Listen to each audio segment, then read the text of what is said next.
Esta mañana. ¿Cómo estás, Juan? Buenos días. ¿Qué tal, Mario? Qué gusto saludarte. Muy buenos días.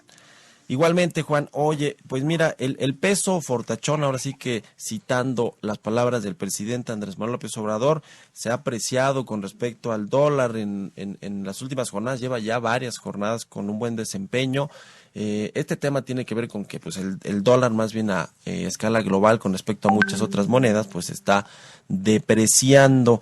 ¿Cómo nos afecta a México el tema de los exportadores, que no nos hace tan competitivos, pero bueno, en el tema de las importaciones sí, y también favorece de alguna manera el mercado doméstico? ¿Cómo estás viendo tú este tema? Pues mira, Mario, como bien dices, yo difiero del presidente. No está fortachón el peso. Ujú. El dólar se ha debilitado contra todas las monedas. Y cuando tú ves la canasta de monedas contra las que cotiza el dólar, pues prácticamente todas ellas se han movido en el mismo sentido que el peso y más o menos también, y cuando digo más o menos, algunas más, literalmente algunas menos, se han también apreciado con el peso. Y el peso tampoco es de las que más se ha apreciado últimamente. Por ejemplo, la que más se ha apreciado últimamente pues es la libra esterlina, que ante la expectativa de de un mejor Brexit ha mejorado últimamente y se ha apreciado más con respecto, por ejemplo, al euro, al dólar canadiense o incluso al peso mexicano. Y los factores que han estado debilitando al dólar pues tienen que ver con cuestiones que están pasando fundamentalmente en Estados Unidos y en el mundo. Y por eso digo, no se trata de quitarle mérito o ponerle mérito a nadie, simplemente en México no estamos haciendo absolutamente nada para que el peso se fortalezca.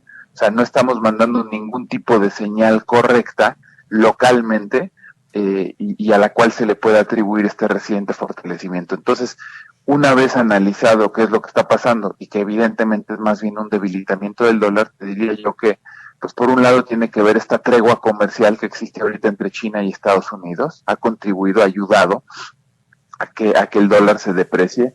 No hay, no ha habido un escalamiento o mayores sanciones o mayores aranceles recientemente en el tema guerra comercial y en teoría también hay la voluntad de arreglar el problema. Por otro lado, Estados Unidos ha marcado la pauta en empezar a bajar la tasa de interés. Que la Reserva Federal esté bajando la tasa de interés y ya la haya bajado un par de veces y muy probablemente la vaya a volver a bajar la semana entrante, también contribuye a este debilitamiento del dólar. Bajas tasas de interés en tu país, salen recursos, se debilita tu moneda. Y nos pasa a todos. Cada que bajamos la tasa de interés, hay flujos de salida.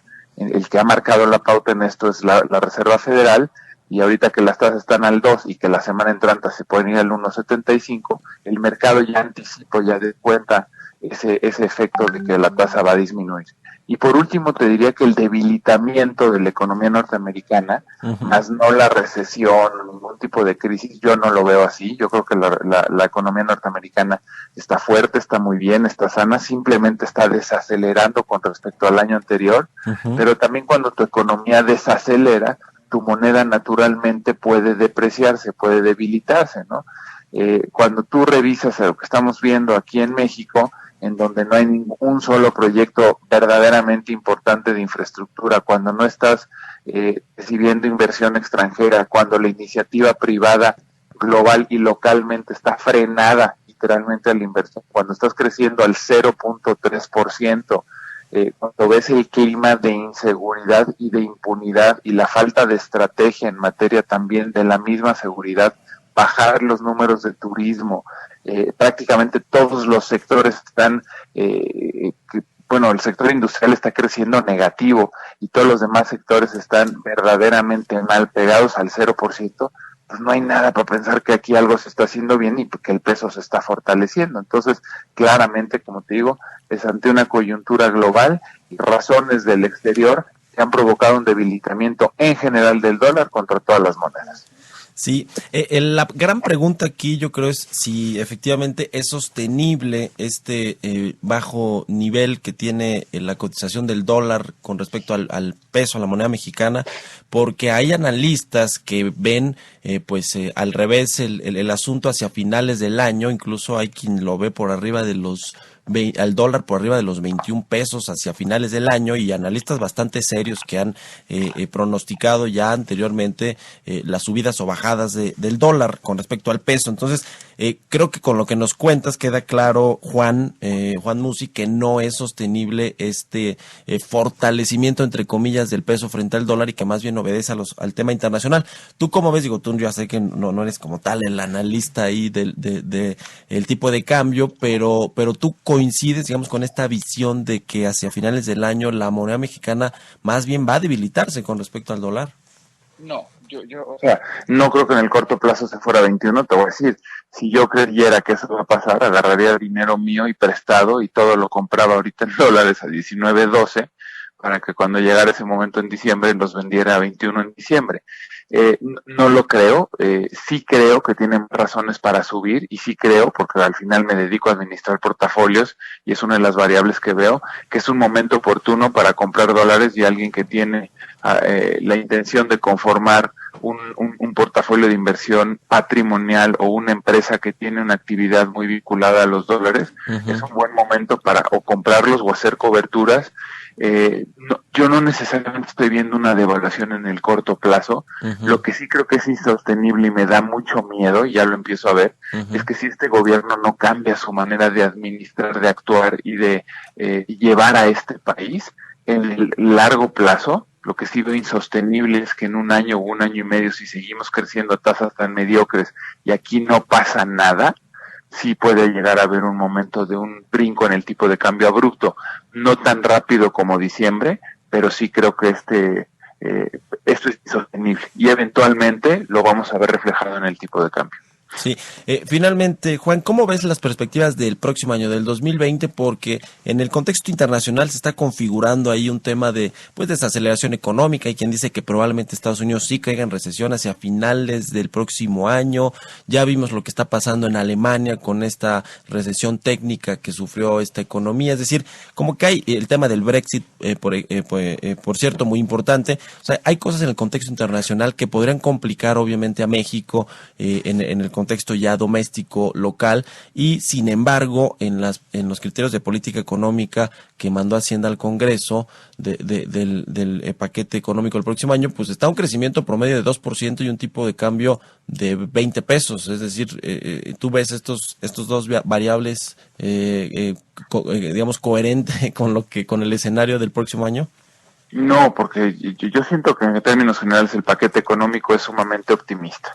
Yo no veo cómo, después de haber tenido un año de crecimiento como este, en el que podríamos llegar a crecer 0.3 o 0.4, de pronto el año entrante, ¿qué vamos a hacer? Que nos va a detonar un crecimiento, como bien dice el paquete económico, entre 1.5 y 2.5. Lo siento sumamente optimista.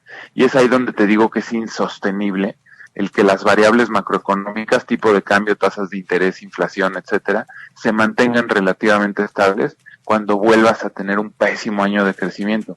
Incluso veo el riesgo de que presupuestalmente no se estén logrando los ingresos, pues porque no es lo mismo presupuestar si creces al 1.5 que si creces al 0.5 o al 0.3. Entonces, honestamente, también el contexto global que ya mencionabas tú se antoja complicado. No necesariamente estoy viendo una catástrofe o una crisis, una hecatombe mundial, pero sí estamos viendo señales claras ya de una desaceleración de potencias, Estados Unidos, China, Japón, Alemania, todos estos países que son los primeros 4 del mundo, más aparte los que le siguen, van a tener un año de menor crecimiento con respecto al 2019, y para México también es bien importante el crecimiento económico de los Estados Unidos, pues porque todas las exportaciones prácticamente van para allá, ¿no? Sí. Entonces, evidentemente, yo siento, y a tu pregunta de cómo veo las perspectivas de económico, pues la verdad las siento sumamente optimistas y poco creíbles, y creo que va a haber ajustes y de nuevo sorpresas, y de nuevo vamos a estar recorriendo un año en el que, como cuando vayan pasando los meses, vamos a ver correcciones de crecimiento en la expectativa para abajo. Es la impresión que me da, a menos de que nos sorprenda la estrategia del gobierno federal y venga un golpe de timón, que es lo que nos urge, y que se implementen medidas contracíclicas o una reforma fiscal o que se reanuden obras de infraestructura verdaderamente importantes, que mejore la condición de inseguridad, que mejore la impunidad, que realmente baje la corrupción, que tampoco veo bajando la corrupción. O sea, realmente es que no estoy viendo nada que pueda hacer que del punto 3 nos vayamos al 1.5, ¿no? Entonces, francamente lo siento optimista. Me da gusto ver que por fin ya entendieron que no era viable transitar el 2020 sin coberturas petroleras y ya la cerraron. Sí. La cerraron a $49. También me preocupaba demasiado, veía yo incluso hasta irresponsable el que no se hiciera. Pero bueno, por lo menos esa parte de los ingresos petroleros, aparte de que ahorita está ligeramente arriba de ese precio, si llegara a bajar producto del enfriamiento de la economía global, pues ya tenemos una cobertura 49. Claro, bueno. Muy bien, pues vamos a ver qué pasa con el gobierno. Te agradezco mucho, Juan Musi, asociado del Consejo Mexicano de Asuntos Internacionales, financiero, analista, por habernos tomado la llamada. Buenos días. A ti, Mario, cuídate mucho, buenos días. Hasta luego, buenos días. Son las 6:45. Portales Internacionales.